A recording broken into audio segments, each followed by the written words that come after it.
हो रहे हैं। मैं कोई केवल अध्यात्मवाद नहीं, आपके छोटे छोटे घरेलू जो आपके कार्य है उनको भी कर रहा हूँ। इन सब चीज़ों पर आप सबका ध्यान और विचार होना चाहिए।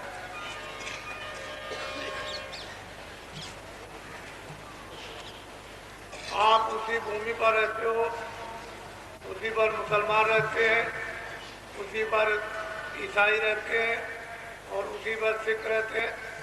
लेकिन जब अपने यहाँ शादी विवाह होने को होता है उस समय मुसलमानों के यहाँ नहीं।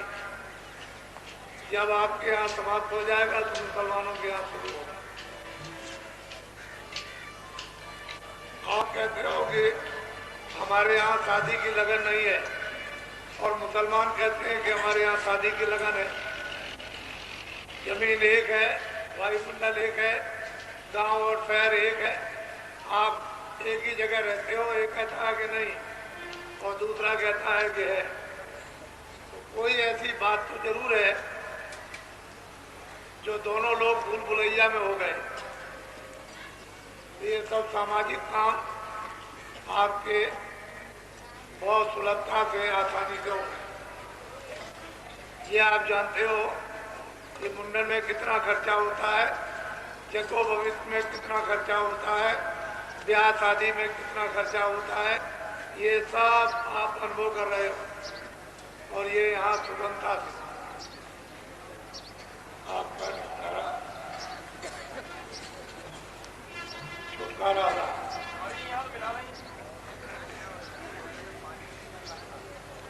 चलो चलो जल्दी से, जिनको नामदान लेना है वो जल्दी से जल्दी आ जाओ। पीछे छूट जाओगे तो फिर रह जाओगे आप।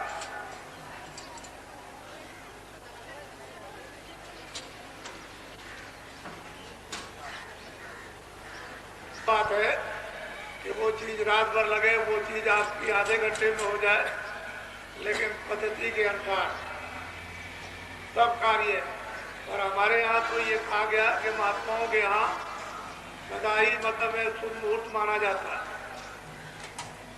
उनके और पूजा के लिए हमेशा शुभ मुहूर्त है और कोई दिन बाकी नहीं, हमेशा शुभ मुहूर्त लगा हुआ है पूजा के लिए। भगवान के भजन के लिए एक मिनट भी खाली नहीं। तो जहाँ पर शुद्धि है और शुभ मुहूर्त है वहाँ उसके लिए क्या सोचना, कुछ नहीं। बखेड़े खड़े मत करो अपने आप, इसमें फंस गए हो, अपने आप उलझ जाओगे, सुलझ जाओगे। दोनों काम आप कर सकते हो, उलझ भी सकते हो, सुलझ भी सकते हो। चलो चलो जल्दी से बच्चों, देर मत करो, जल्दी से आ जाओ।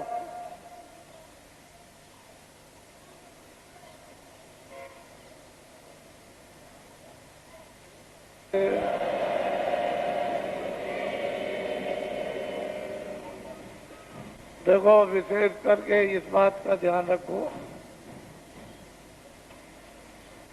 कि जो आप अपनी अपनी तकलीफें,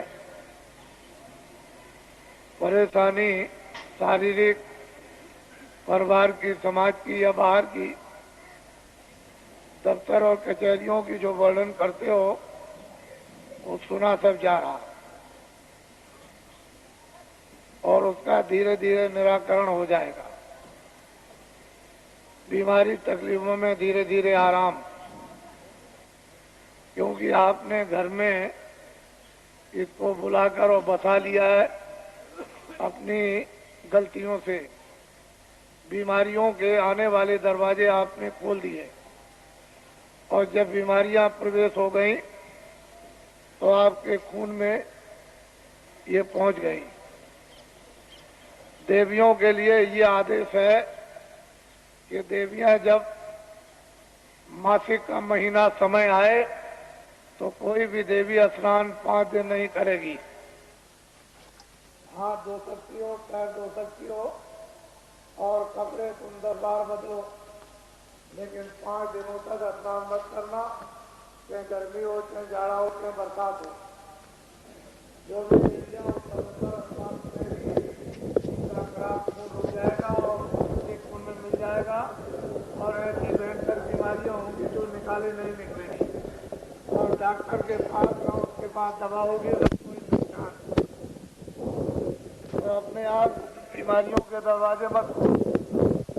जो पुराने महात्माओं ने, प्राचीन महात्माओं ने जो एक पद्धति आपके निरोगता की डाल रखी है उसका पालन करो। जो गलती देवियां करेंगी उनको ये परिणाम स्वाभाविक भोगना पड़ेगा। ये घर घर में ये बताया जाता था और देवियां अपनी बच्चियों को ये सब समझा लेती थी। पहले महात्माओं ने बताया, फिर घर घर में जब इसका प्रचार हुआ तो फिर जब समय आता है तो सब शिक्षा घर में मिल जाती है, वो सब छोड़ दी। क्योंकि पढ़ाई लिखाई इतनी ज्यादा उदंड हो गई कि वो किसी चीज पर ध्यान नहीं दिया जाता और सब के सब पढ़े लिखे अनपढ़ शिकार हो गए बीमारी के।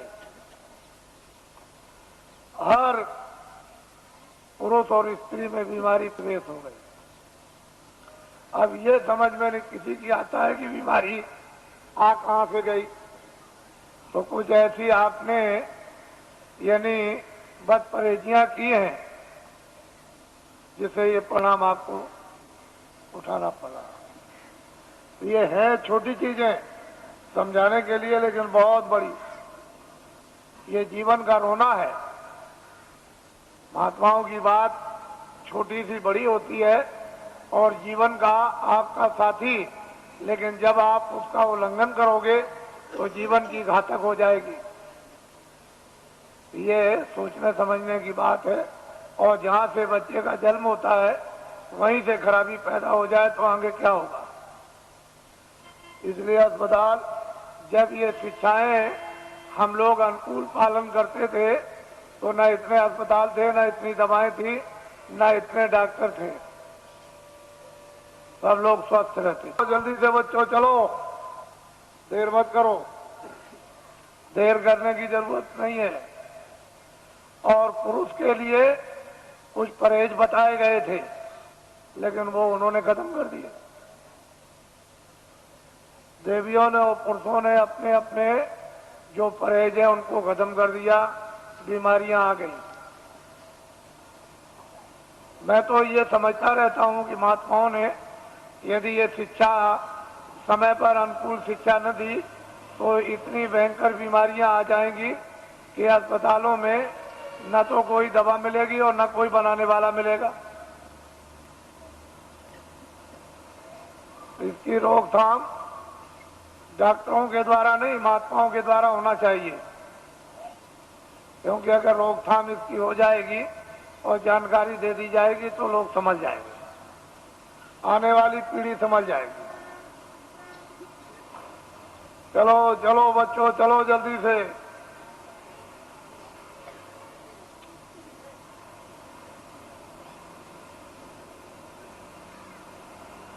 कोर्ट कचहरी में जाते हो इतना ध्यान रखना चाहिए कि रामायण भी है और गीता भी है और भागवत भी है, मंदिर भी है, मस्जिद भी है और गिरजाघर भी है और ग्रंथ साहब भी है। तो कम से कम इतना इखलाक और इतना विचार तो होना चाहिए कि क्या सत्य है, क्या सत्य है, हम कितना इसमें झूठ बना रहे और कितना इसमें सत्य है और कितना हम धोखा दे रहे। थोड़ा बहुत तो विचार कर कम करना चाहिए। क्योंकि भाई आपका ही है, चाचा आपका ही है, भतीजा जो आपके घर में वो आपका ही है, चाहे वो आज अलग हो गया और पड़ोसी आपके ही हैं। लेकिन जब आप अपनी इतनी कटुता अज्ञानता बरतोगे तो फिर रामायण क्या करेगी, गीता क्या करेगी। इसको आप साक्षी बनाओगे तो लोग भी गया पर लोग भी गया तो थोड़ा कम करो, थोड़ा ढीला करो और दया के स्थान पर पहुंचो। जहां को दया मिलेगी उसमें आपको बल मिलेगा, शक्ति मिलेगी, ज्ञान मिलेगा, उसमें हिम्मत आएगी और साथ आएगा। अपने पर और भगवान पर विश्वास करोगे। लेकिन जब सब तरह से दुर्बल कमजोर हो जाओगे तो क्या करोगे? थोड़ा सा तो कुछ होना चाहिए। मनुष्य में मनुष्यता के तो अंकुश होना चाहिए। अगर ये बुद्धि के अंकुश मनुष्यता के नहीं रहेंगे विचार के, बहुत मुश्किल होगा। तो आज जो देखने को आ रहा तीर्थ तो अलग है, मंदिर अलग हो गया, हमारे कुछ भी इबादत अलग, लेकिन कचहरियों में तीर्थ बन गया। सुबह से आकर के शाम तक तीर्थों की तरह से जमघट रहता है, पता नहीं किस चीज में स्नान कर रहे हो। यह हालत है। उसका परिणाम यह है कि कर्मचारी अधिकारियों को भी मुसीबत, 1 मिनट की फुर्सत नहीं, तो वो भी परेशान, तुम भी परेशान, सारा का सारा माहौल परेशान। घर के काम भी गए और वो समय की बर्बादी और धन की बर्बादी अलग। कमाओगे नहीं तो खर्चा कहां से करोगे? तो सब चीजों का एक मूल, एक विचार और उसकी एक दवा जब बन जाएगी और उस दवा का सेवन करोगे तो एक ही दवे से सब आपके शिकार हो जाएंगे। लेकिन वो चीज सब महात्माओं से मिलेगी और जगह नहीं। चलो चलो बच्चों, जल्दी से, जो नामदान के लिए आए हो जल्दी आ जाओ।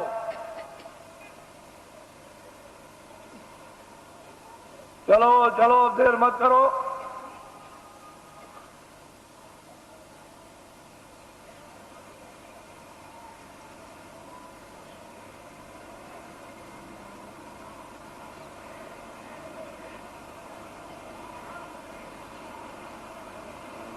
बोलो जय गुरुदेव, जय गुरुदेव,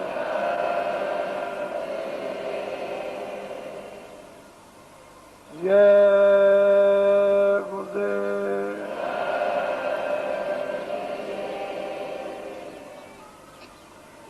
जय गुरुदेव नाम किसका? जय गुरुदेव नाम किसका? जय गुरुदेव नाम किसका?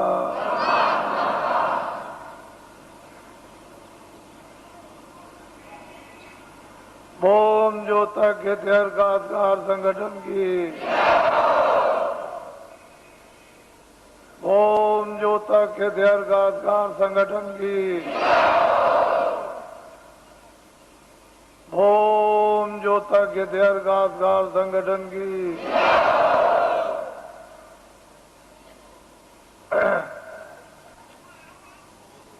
ये दिन और समय जो आपको मिले हैं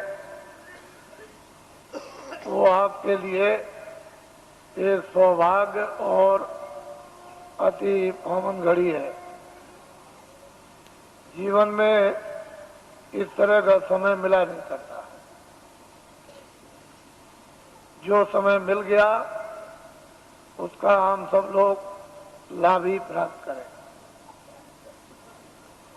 एक ऐसा छोटा मोटा एक सेवा का स्थान आप सबको प्राप्त हुआ जहां सब तरह की सेवाएं होती हैं। सामाजिक कोई व्यवस्था तोड़ना फोड़ना नहीं, ना पुरानी बिगाड़ना, नई बनाना। जो जो व्यवस्थाएं प्राचीन काल से ऋषि मुनि महात्माओं ने आपको निर्धारित करके उस पर स्थापित कर दिया, उसी के अनुकूल जो थोड़ी बहुत गंदगी और उसमें व्यवहारिक अज्ञानता आ गई, उसी का शुद्धिकरण करा लीजिए।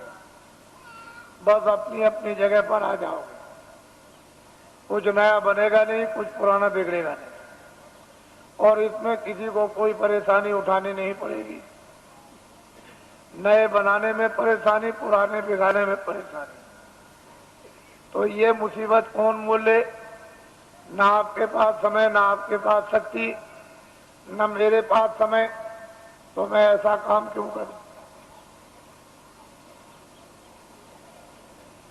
वो काम कर दिया जाए जिसमें छुट्टी हो जाए और सब लोग उसी डरे डांटे पर आ जाए। और जो व्यवहारिक जैसे जन्म होता है, परवरिश होती है और अंत में उसकी प्रलय हो जाती है, उसी तरह का।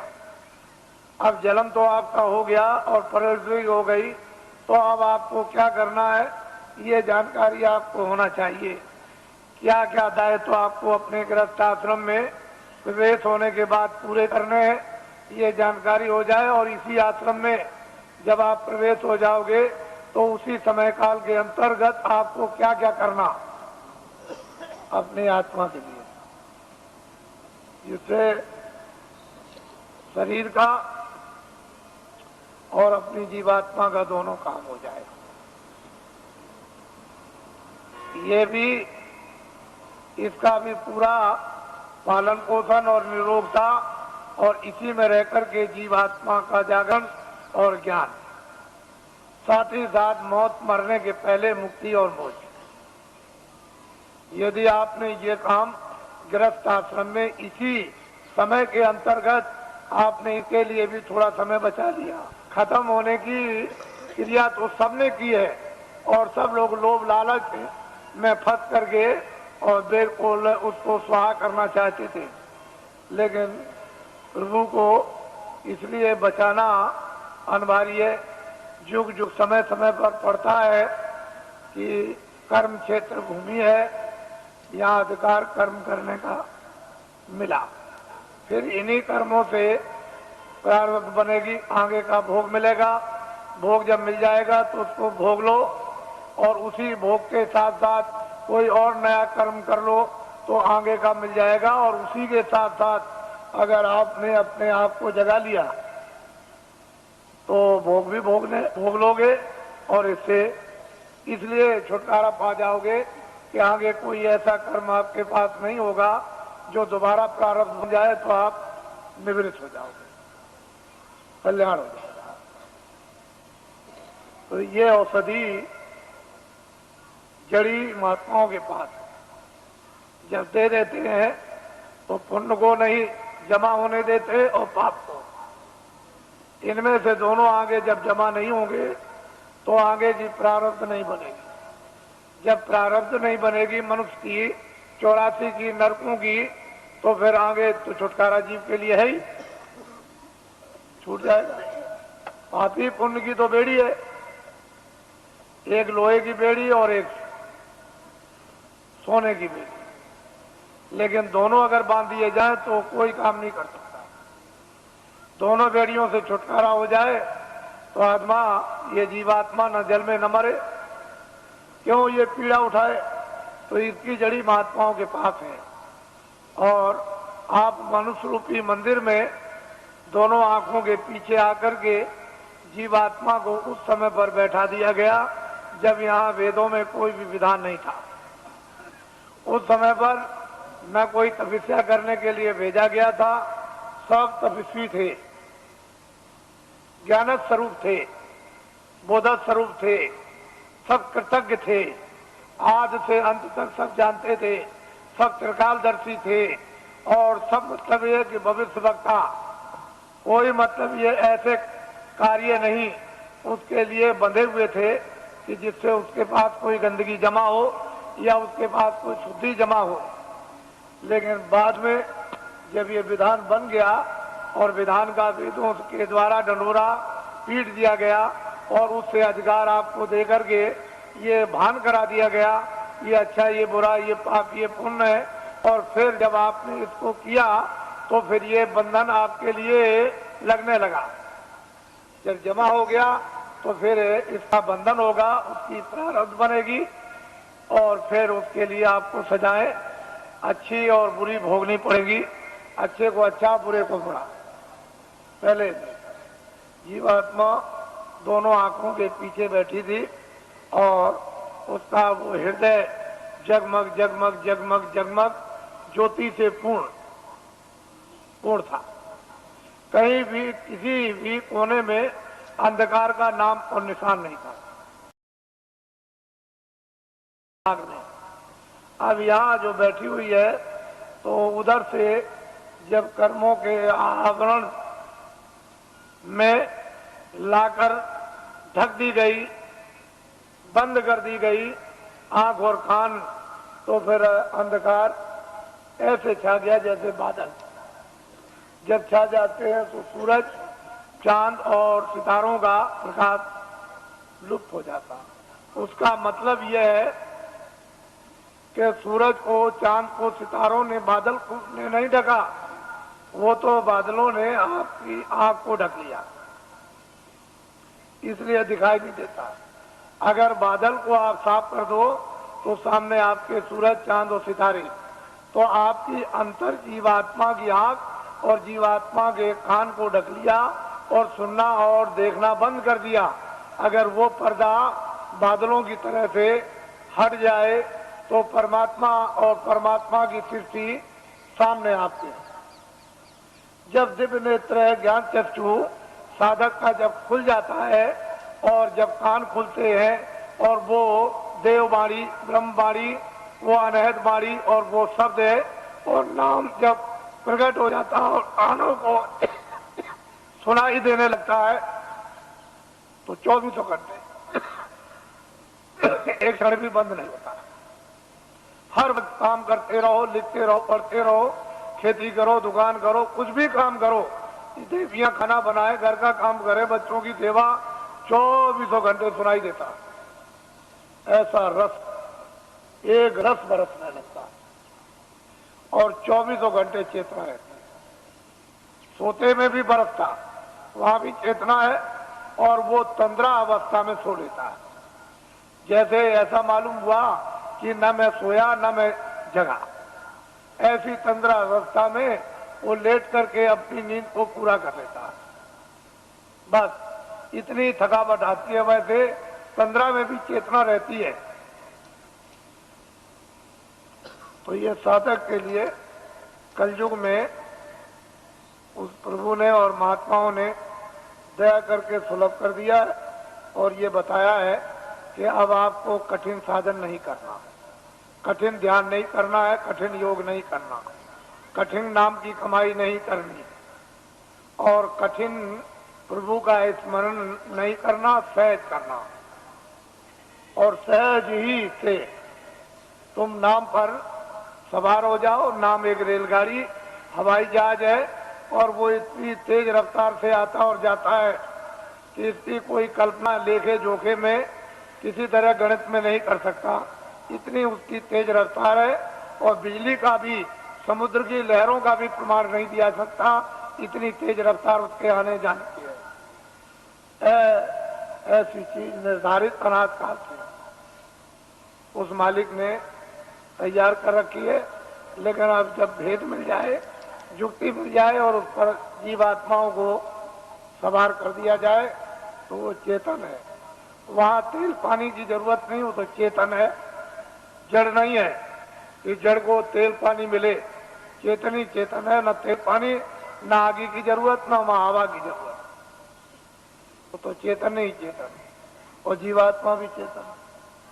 तो असल में यह है कि शरीर में एक तो गुदा स्थान, दूसरा इंद्रिय स्थान, तीसरा नाभि कमल, चौथा ये हृदय द्वार और पांचवा ये कंठ। जरा ध्यान देना, छठा ये है ये भ्रिकुटी विलास आज्ञा चक्र, ये जीवात्मा बैठी है।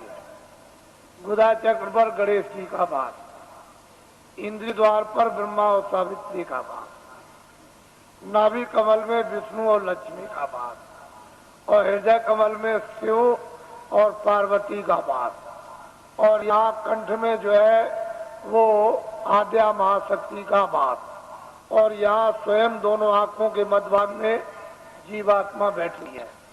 लेकिन इन नीचे के कमलों में ऊपर की छाया है, उस छाया में छाया है, उसे जीवात्मा के प्रकाश में उस ऊपर की छाया का यानी कमल के अंदर गणेश जी का दर्शन ब्रह्मा और सावित्री का, और नाभि कमल में विष्णु और लक्ष्मी का, और हृदय में ब्रह्म शिव और पार्वती का, और कंठ में आद्या महाशक्ति का छाया के रूप में साक्षात्कार होता है।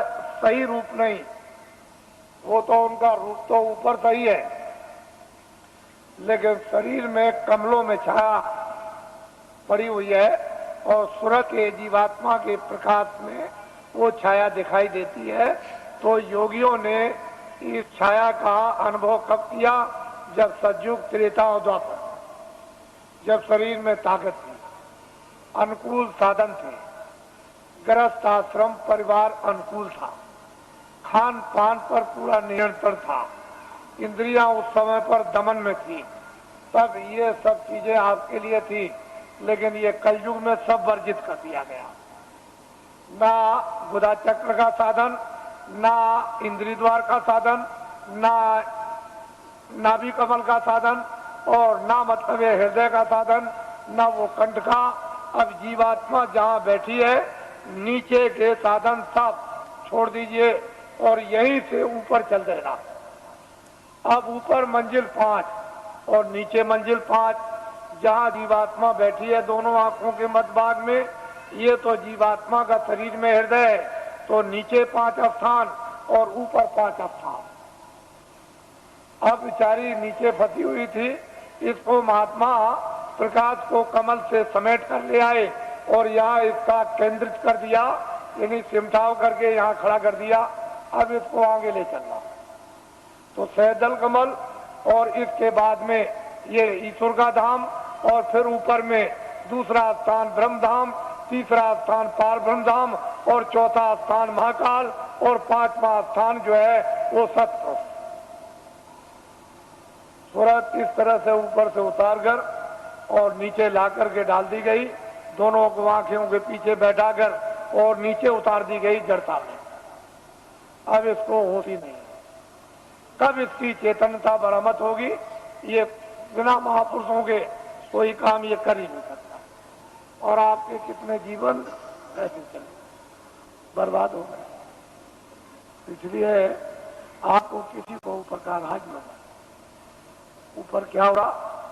जहाँ जीवात्मा बैठी है मध्य भाग में ऊपर किस्ती में, वो दिव्य दृष्टि, उसमें क्या हो रहा है आपको कुछ पता नहीं। लेकिन जब साधक, जब प्यास लगती है, भूख लगती है, इच्छा जागती है, तब होती है, रोता भी है और जीता है, प्रार्थना भी करता है। जब वेद मिल जाता है तो सुनन भी करता और ध्यान भी करता है, तो उसमें तड़पता है और संसार से जीतता है, अपने काम से जीतता है।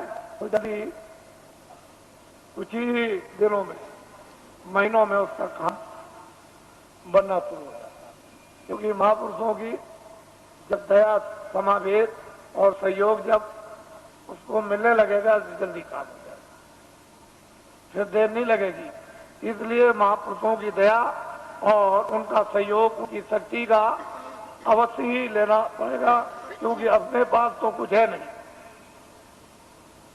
जब उनसे कुछ लेंगे तभी काम होगा, बगैर उसके नहीं होगा। तो मैं ये काम तो मामूली समझता हूँ, इस काम को तो कुछ नहीं समझता। बस केवल इतना ही है कि आप खड़े भर हो जाओ तो ये काम कुछ नहीं है। ये भौतिक काम, सांसारिक काम, गृहस्थी का काम, खेती का काम, दुकान का काम और दफ्तरों का काम, ये काम कुछ नहीं है। इसको तो आप करो निमित्त मात्र। इस पर भी एक पैर रखो, उस पर भी रखो। ये गृहस्थ आश्रम है शरीर रक्षा का, तो एक नाव पर पैर रखो, ये गृहस्थ आश्रम की, ये बाल बच्चों के पालन पोषण और परिवार और समाज, इसकी सेवा के लिए एक नौका ये, और एक ये नौका है जीवात्मा को पार होने की, ये नौका है शरीर रक्षा की। तो जब महात्मा मिल जाए तो धीरे से दोनों पर पैर रखवा देते हैं, इस पर भी जमाए रहो, इस पर भी जमाए रहो, और दोनों पर बैलेंस अभी बराबर रखो। अभी तो आपका एक पर है, एक ही पर है, तो उन्होंने कहा नहीं, ये देखो नाव है परमार्थ की, इस पर भी रख लो। ये स्वार्थ की नाव है, इस पर भी रखे रहो। इस पर तो धीरे धीरे अपने उपदेश के द्वारा और दया के द्वारा और शक्ति के द्वारा धीरे धीरे वो जो स्वार्थ की नाव है, सांसारिक उसका जरा सा पैर का हल्कापन और परमार्थ पर जरा वजन ला दिया, बस आपकी स्वाभाविक गिरा होने लगी। इच्छा इन इच्छा नहीं अरुचि होने लगी, तो धीरे धीरे धीरे धीरे उस पर जमा होने लगा। शरीर की ताकत का एक पर जमाव, अब वो इस तरह का आपका हो जाएगा कि इस पर तो जमा हो गया और ये निमित्त मात्र रह गई। बस जब तक रहो तब तक ये निमित्त मात्र बस असली है, तो ये अंदर में उस पर जमाव कर लो और ये तुम्हारा इसको बिगाड़ना नहीं। तो इसलिए हमने तो कोई ऐसा काम रखा नहीं है कि आपको गृहस्थ आश्रम का कोई काम बंद करना है। कपड़े पहनो, खाना खाओ, खेती करो, दुकान करो, दफ्तर करो, बच्चों की सेवा करो, आए गए का सत्कार करो और जो भी रस्म रवाज उसको भी करो, ये सब करो। हमने सब प्रकार रखे, किसी काम को बंद नहीं किया। और ये है परमात्मा। यहाँ बैठ करके आप इधर से अपने ध्यान को हटा दो, थोड़ा खेती से, दफ्तर से, दुकान से, बच्चों से, इनसे उनसे थोड़ा 2 मिनट 5 मिनट 10 मिनट के लिए यहाँ ला करके मन को, बुद्धि को, चित्त को यानी जीवात्मा के साथ में इसको लगाकर वो थोड़ा सा सहयोग, बस इतने में काम है। कुछ नहीं बिगड़ेगा, संसार बिल्कुल नहीं बिगड़ेगा और परमार्थ बनेगा। जैसे ही आप यहां से दरवाजा खोल करके चल पड़े, बस चलने वाली बात, अगर एक कदम भी बढ़ गया तो फिर रुकने वाला नहीं, दूसरा कदम जरूर उठ जाएगा। वो चाली इस तरह की है जीवात्मा की कि जैसे ही एक कदम बढ़ा वह दूसरा प्रवेश कर जाएगा, काम आपका हो जाएगा।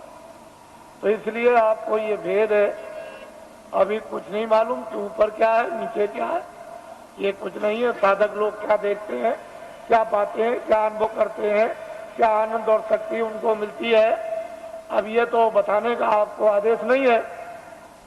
वैसे तो ये बता सकते हैं, लेकिन मैं ये नहीं चाहता हूं कि आपको बताकर साधकों का नुकसान हो जाए। साधक अपनी चीज भी रखें और आपको कुछ समझा बुझा भी दें, इनका कोई नुकसान ना हो, आपका फायदा हो जाए। असल में चीज यह है कि गोपनीय राज ये साधक नहीं बताते, ना बताएंगे, तो इनसे तो कुछ आपको मिलेगा नहीं। लेकिन जब ये घेर घार करके यहाँ ले आएंगे तो फिर यहाँ सब कुछ आपको मिल जाएगा। बस ये समझ लो कि आपके पक्के साथी है, ऐसा मत समझो ये किसी बुराई की तरफ ये ध्यान नहीं देते हैं, ये अच्छाई की तरफ ध्यान देते हैं। इनका लक्ष्य यह है कि बुराई छूट जाए और अच्छाई में प्रवेश हो जाए। वैसे तो बुराई को बुराई आप भी घर में मानते हो, उससे आप भी दुखित हो जाते हो कि ये बुरा है। तो दूसरा अगर आपको ये कह दे कि ये बुरा है तो वो जानता है इसलिए कहता बुरा, आप जानते हो तो आप कहते हो बुरा, तो बुराई ही है और अच्छाई अच्छाई है। तो इसलिए ये बुराई की तरफ ध्यान नहीं देते, ये तो चाहते हैं कि बुराई हट जाएगी, अच्छाई आएगी, ये लक्ष्य है। तो ये पक्के आपके साथी यानी दोस्त सहयोगी, इनको अपना समझना चाहिए और असली जगह पर पहुंचा दें। इससे बड़ा परोपकारी कौन हो सकता है। तो ये सब चीजें सामाजिक लेकर के चली जा रही हैं, इनसे अलग थलग आपको नहीं किया जा रहा।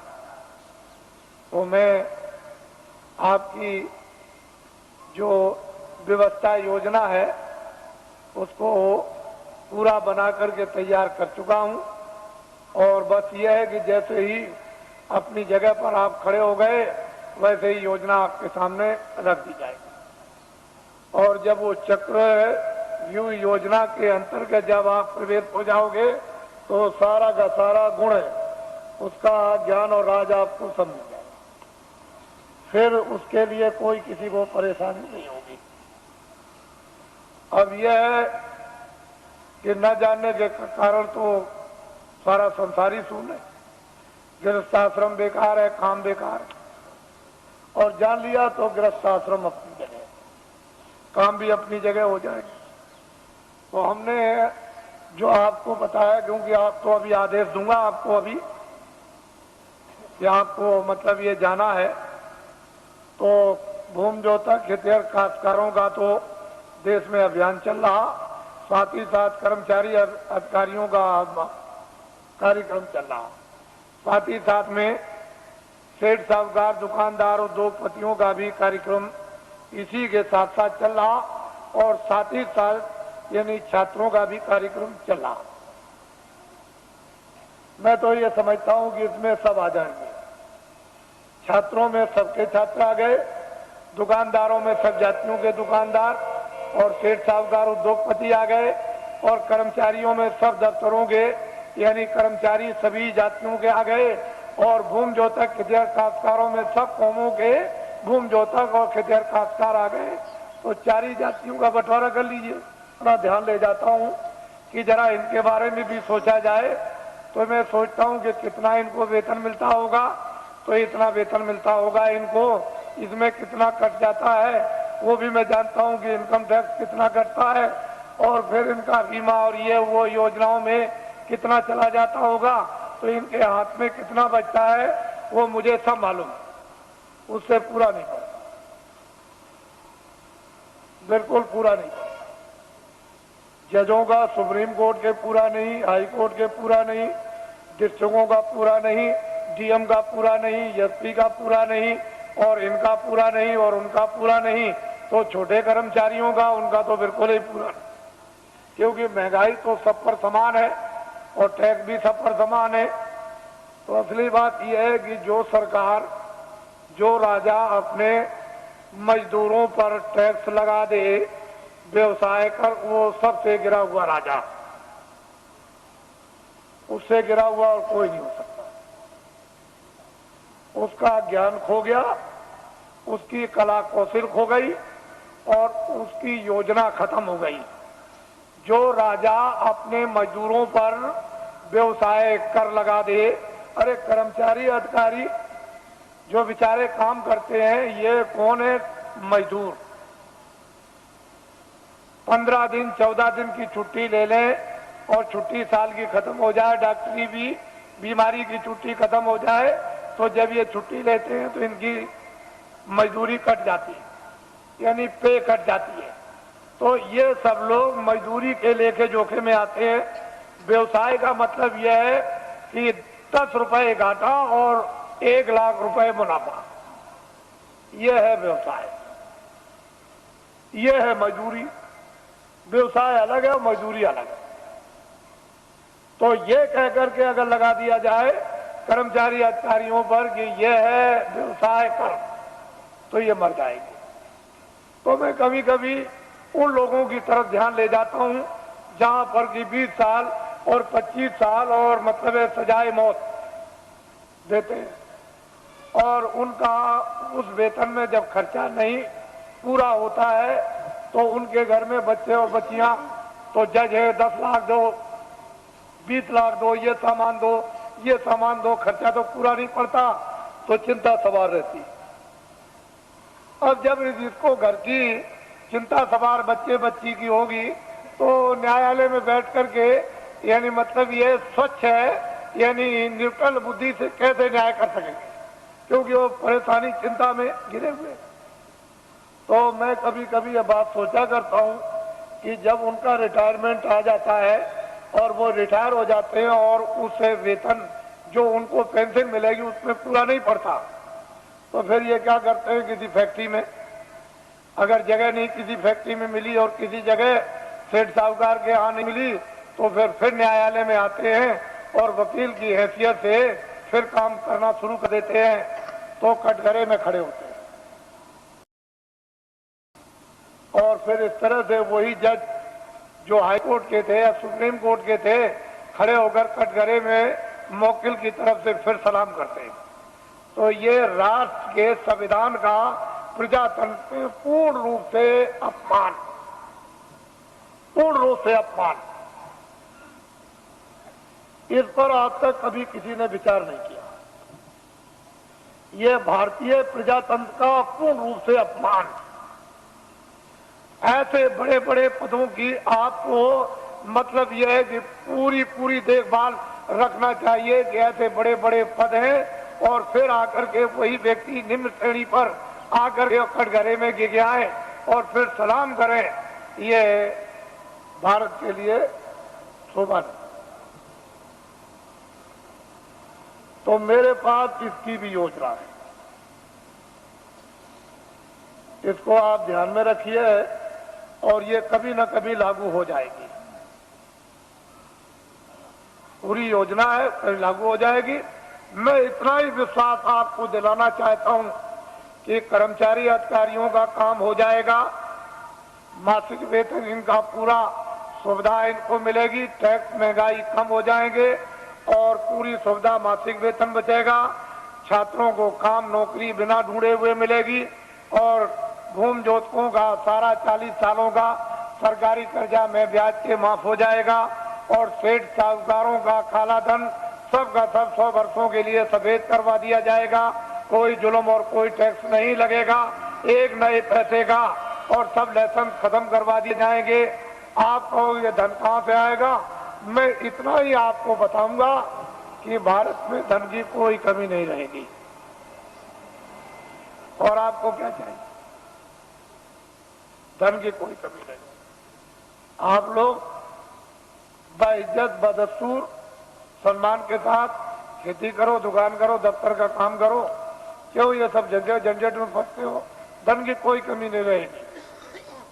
लेकिन वर्तमान में अंधेरा है, उजाला नहीं। ये सब चीजें जो एक सूक्ष्म संकेत में आपको दी जा रही, इसके साथ बहुत गहरा मसाला है, या गहरा भंडार कहो या गहरा ज्ञान कहो, कोई ऐसी चीज है जो वास्तव में, और समय आने पर सब इस पर आकर के सब से सब एकदम खड़े हो जाएंगे, अपने काम में लगे रहो। देखो ईश्वर का चमत्कार, अरे खुदा की खुदाइयत का करिश्मा, जरा देखो, उसका इंतजार तो करना ही पड़ेगा। अब थोड़ा बहुत इंतजार नहीं करोगे तो आपको जस और नाम और कीर्ति तो आपको कैसे मिलेगी? फिर उसमें आप भागीदार कैसे बनोगे? तो इंतजार तो थोड़ा करना ही। परिवर्तन का जब इतिहास बनता है तो इंतजार के साथ इतिहास बनता है। वैसे तो रावण मार दिया जाता, मरवा दिया जाता, महाभारत कहीं भी किसी कोने में बैठ के करवा दिया जाता, लेकिन मतलब है कि इंतजारी के साथ इतिहास नहीं बनता। इतिहास तब बनता है इंतजारी के साथ, काम के साथ। काम जो है वो इंतजारी है, आपको ये मालूम।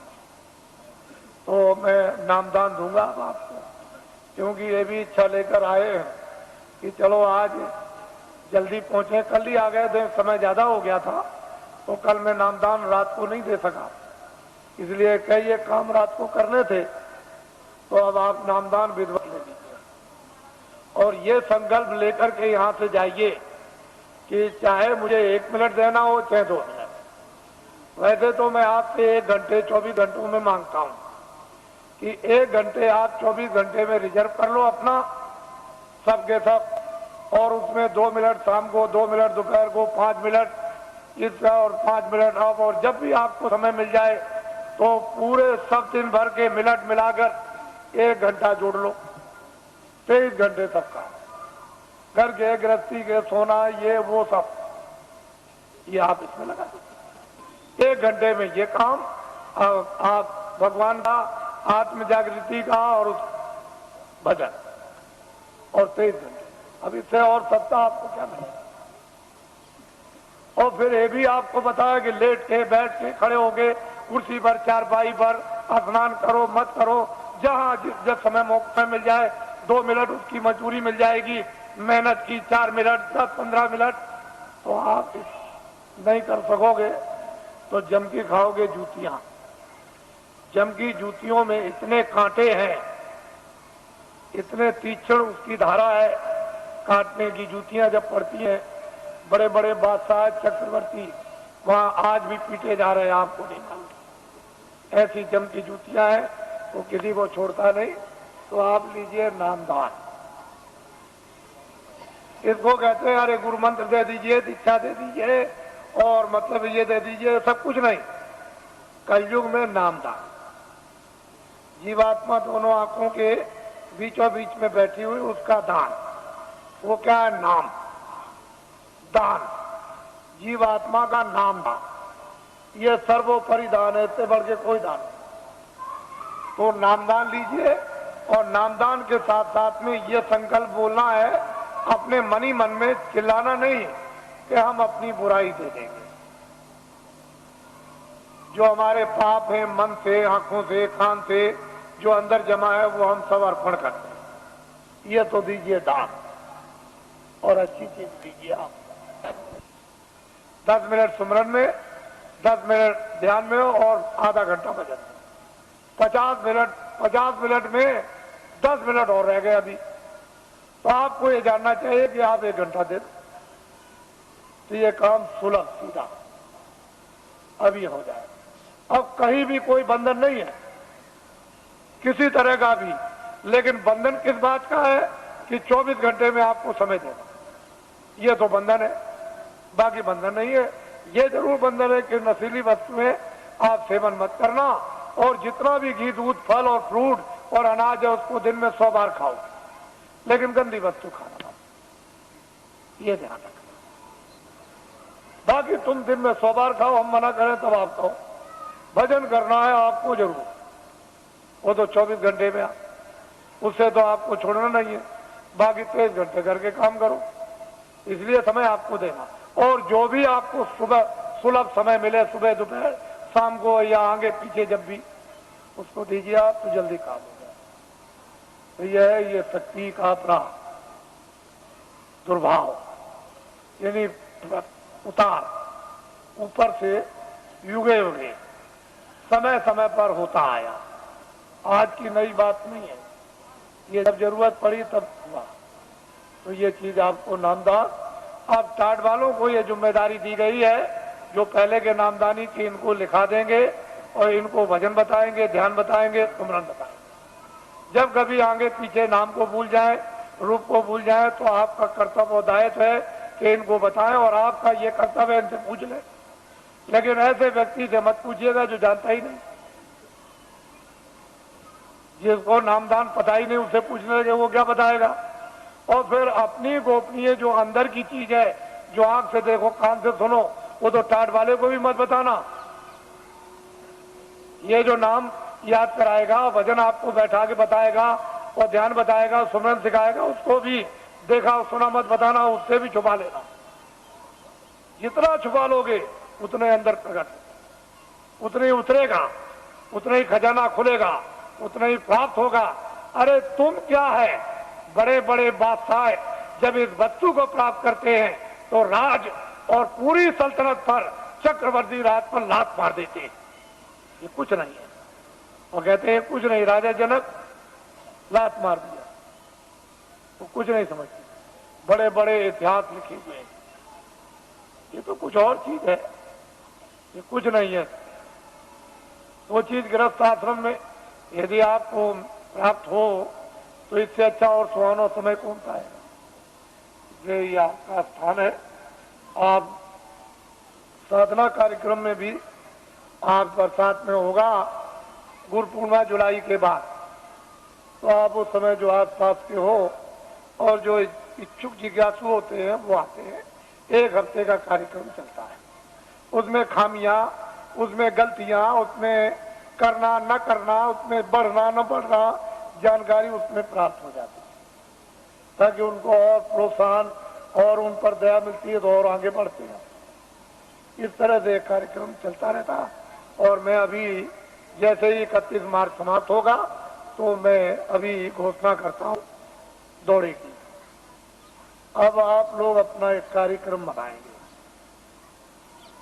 ये लोग कुछ मनाते चले आए, क्योंकि मैं 21 महीने, मैंने तो कभी कहा नहीं था, 21 महीने मुझे सरकार ने, यानी क्रोध में, मैंने तो कोई अपराध किया नहीं था, मैंने तो कोई आंदोलन, हड़ताल, तोड़ फोड़, कोई अमानवीय काम हिंदू मुसलमान सिख ईसाइयों का, ये कोई जात पात का, ब्राह्मण क्षत्रिय वैश्य हरिजन, ये वो छोटे धोबिया और कोई मैंने तो कभी किया नहीं, मेरे यहाँ तो कोई रगड़ा झगड़ा है नहीं, लेकिन भविष्यवाणी जरूर करता था। उससे सरकार मुझसे नाराज, और उसने इस नाराजगी में नेता लीडरों को तो पकड़ा ही, मुझे भी पकड़ लिया और पकड़ के जेल में बंद कर दिया। फिर मेरे ऊपर इतने बखेड़े लगा दिए, इतने झंझट लगाए उन्होंने, सामान लेने के, ये लेने के, जमीन लेने के, जानवर लेने के, इतने बखेड़े और झंझट खड़े कर दिए कि अगर मेरी जगह पर बादशाह भी हो तो खत्म हो जाए। ऐसे झंझट डरने खड़े, छोटे मुकदमे नहीं है, मामूली मुकदमे नहीं लगाए, इतने झंझट मुकदमों के लगा दिए। और मैं एक सामाजिक आदमी, जनहितों का काम करने वाला, मेरे ऊपर, जबकि मैं रात और दिन चिल्लाता हूं मेरा कुछ नहीं है, ये सब जनता जनार्दन का सब कुछ है। जब मैं खुले मैदान में ये कहता हूं तो मेरी भावना ही वही है, तो और लिखा पढ़ी क्या हो सकती? लिखने पढ़ने वाले तो रोज बेईमानी करते, रोज लिखा पढ़ी का दस्तावेज बदल देते हैं और झूठ झूठ बोल जाते हैं। तो मेरी जबान दस्तावेजी है, तो मैं जनहितों का काम करता हूं, तो मेरे ऊपर सरकार ने इतने बखेड़े। और कल मैंने ये बात कही है कि ये सब बखेड़े न्यायालयों में अब भी मौजूद हैं, लेकिन सरकार ने लखनऊ से नया फ्रेश गजट निकाल दिया। जो दस्तावेज मैंने जमीनें खरीदी नाम की उनका, और इतना आंखों से देखते हो कि ये बना हुआ फ्रेश गजट निकाल दिया कि जमीन एक्वायर की जाएगी। बताइए, और पूरा मथुरा को गजट कर दीजिए कि सब ये कारखाना मथुरा सबको भगा दिया जाएगा और यहाँ कारखाना बनाया जाएगा, सब मकान तोड़ दिए जाएंगे, मंदिर और मस्जिद सब तोड़ दी जाएगी और यहाँ कारखाना बनेगा। गजट निकाल दीजिए, क्योंकि आपको तो गजट निकालने का पूरा राइट और अधिकार है, तो निकालिए। तो असली चीज ये है, इसको समझने की चीज है, इसको समझिए। तो मुझे जेल में बंद कर दिया और जेल में बंद करके मुझे इस योग छोड़ दिया था कि ये कभी भी नाम नहीं लेंगे। लेकिन मैं तो ईश्वर विश्वासी आदमी, मेरे पास ऐसे सेठ साहूकार भेजे गए कि तुम हवाई जहाज ले लो, एक ले लो, ये जमीन क्या है, तुमको हजारों एकड़ तुमको जमीन दे दी जाए, एरोड्रम बनवा दिया जाए। मेरे पास बड़े बड़े सेठ आए और उन्होंने कहा कि हम सब कुछ सेवा करने को तैयार हैं, हमें क्या करेंगे? कह लगे जो आप जितना चाहे धन हम खर्च कर देंगे।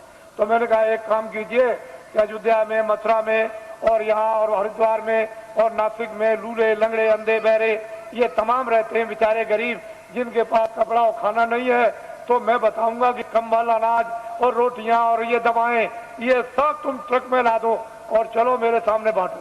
कह लगे ये काम नहीं हो सकता,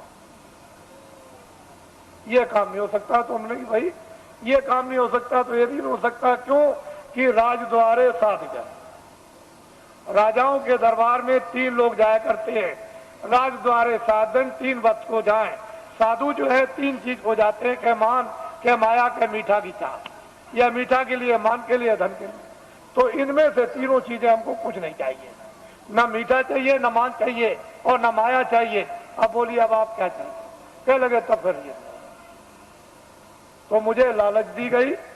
मेरी जगह पर अगर कोई आदमी होता और तो बिल्कुल सराबोर हो जाता, लेकिन मैं तो एक सिद्धांतवादी, छोटा मोटा आदमी, एक सेवक, मैं तो भगवान में विश्वास करने वाला।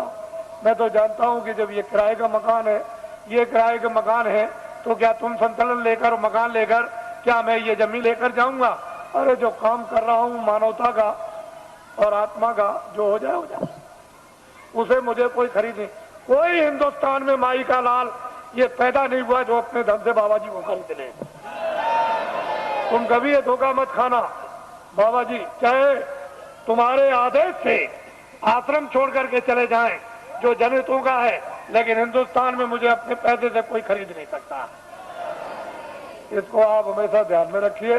बाकी मैं सबकी सेवा करता हूं, सबके लिए कल्पना और प्रार्थना भगवान से सबके भलाई के लिए करता रहता हूं।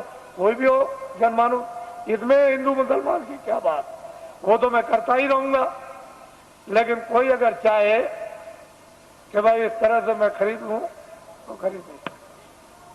ये मैंने इसलिए कि ये लोग इसका एक उत्सव मनाते हैं, आज 23 जनवरी है, ये 23 मार्च को मुझे जेल से, दिल्ली जेल से छोड़ा गया। तो वैसे तो कागज पर तो कहीं नहीं मिलता है कि बाबा जी ने बेड़ियां पहनी हैं, लेकिन बाबा जी को जेल में डकैत और चोरों कतलियों की तरह से बेड़ियां पहना दी थी।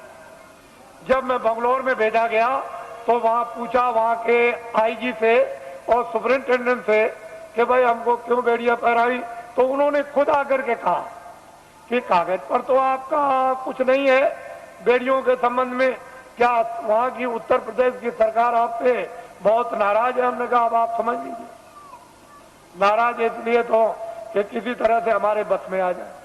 और बड़े बड़े अधिकारियों को भेजा जेल में। अरे भाई क्या करते हो, ये क्या है?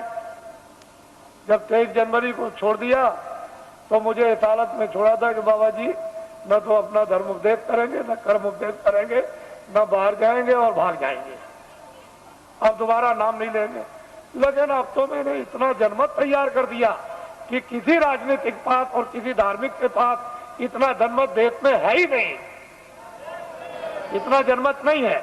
जब मैं जेल के अंदर था और उस समय पर आपने कुछ समय के बाद जब अभियान छेड़ दिया था कि जेल भरो आंदोलन, और 20, 25, 30 हजार आदमी चले गए जेलों में, और वो देवियां जो अपने बच्चों को, यानी आज पैदा किया बच्चे को उठा के और शोर से चली गई जेल में, और वो बेचारी जो बच्चा पैदा होने वाला जो आज ही कल में जेल में चली गई और बच्चा जेल में हुआ, अगर स्त्रियां अपने एक दिन के बच्चे को उठा के जेल में जा सकती है और वो देवियां जो कल बच्चा जेल में पैदा होगा वो जेल में जा सकती है, तो अब तो बहुत दूर गाड़ी हो गई। अब तो इनको अगर आदेश मिल जाए तो क्या कर देंगे, आपको तो अभी कुछ पता नहीं, मालूम नहीं। तो अब बहुत दूर चला गया मामला, अब कुछ और बात हो गई, अब वो बात नहीं है। अब तो सारा ही माहौल यानी परिवर्तित होने वाला है, अभी आपको क्या पता है। इसलिए ये लोग मनाते हैं तो मैं तो रहूंगा नहीं, मैं तो उधर कमरे में चला जाऊंगा और ये लोग कुछ अपना मना के और भी समाप्त कर देंगे, क्योंकि अब ये यहाँ आए हुए हैं और इसी होली के अवसर पर ये जगह जगह मना रहे, लेकिन ये पड़ गया। और आप लोग यहाँ मुझसे कोई भूल चूक हुई हो तो आप लोग हमेशा क्षमा करते रहेंगे, और इसके बाद आपसे जाने की आप तैयारी करें, जल्दी निकले और पहुंचे अपने घरों में, और दूसरे पार्टी दूत द्वारा आदेश की प्रतीक्षा करें, और वो फौरन अभी आदेश आपको मिलने वाला है। अब लोग बहुत से ऐसे रह गए कि महाराज मैं अपनी कुछ बात कह नहीं सका, इतनी दूर से आया था, तो मैं उधर अंदर में पहुंचूंगा तो जो भी आपकी बात होगी वो सुनूंगा, और जो प्रसाद होगा जो जरूरत पर आपके काम आता है वो भी आपका स्पर्श कर दूंगा। तो आपकी तकलीफ में, परेशानी में, इसमें उसमें जो एक आधार होता है मददगार का, अगर वैसे ही कह दूं तब तो आपकी समझ में आएगा नहीं, लेकिन एक आधार रहेगा कि इलायची दाना है, ये चीनी है, बताता है, ये चीज है, तो आप उसको रखे रहोगे और जरूरत पर काम लोगे, तो उससे जब लाभ हो जाएगा तो आपको फेथ हो जाएगा, विश्वास होगा कि नहीं मालिक की दया मुझ पर भी हो रही है। तो मैं उधर बैठ के छू दूंगा, आप तो मुझसे कोई आदमी खाली जाने वाला है ही नहीं, ऐसा नहीं, जितने भी लोग हैं मिल ही के जाते हैं, इस पर अर्जी करा के जाते हैं, उनको ये मालूम है, तो वो कर दूंगा, वहां मिल लूंगा। और अब तो मुझे आप थोड़ा यहीं नीचे रहूंगा, आप बैठे रहेंगे, कोई खड़ा नहीं होगा, मैं यहीं अंदर ही बैठूंगा यहीं ऊपर सीढ़ियों पर, तो आप सब बैठे रहेंगे, और ये भी कार्यक्रम कुछ ही मिनट में पूरा कर लीजिए आप, क्योंकि इन लोगों ने प्रार्थना की है कि आप जाइएगा नहीं, आप यहाँ अंदर बैठ जाइए, मैं अपना काम कर लूँ, तो वो अपना काम अभी हुआ जाता है। बाकी आप लोग, ये नामदान हुआ है, अमोलक चीज है, इसको याद करा देना और आज ही से ये शुरू कर दो।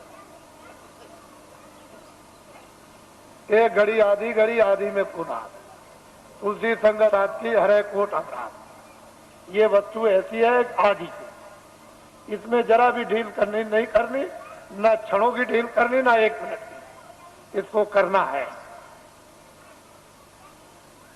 जय गुरुदेव, जय